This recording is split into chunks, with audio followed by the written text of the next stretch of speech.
here's the kind of mean part. It wasn't just me out there that day with my coaches. I was actually with another blind content creator by the name of James Rath. My coaches told me there was a shark, but we all decided not to tell James because we didn't want to freak him out. Plus, the waves were amazing that day, and my coach and I, Brooks, just paddled straight out.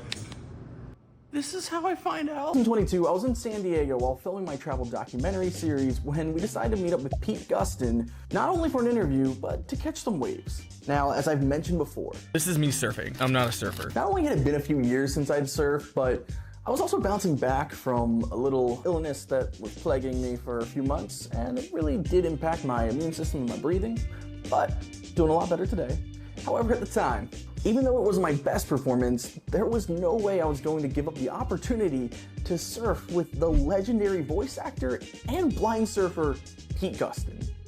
Well, that is, if I knew there was maybe a shark in the water. In all seriousness, I trust that the situation was under control, considering his experienced coaches were there and my film crew who, could have informed me that there was a shark in the water.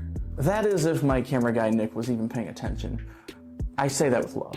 The thing that I'm just most baffled about this whole situation is why did it take me 3 years in scrolling YouTube shorts of all things to learn about this vital information? Hey Pete, there's always an at mention.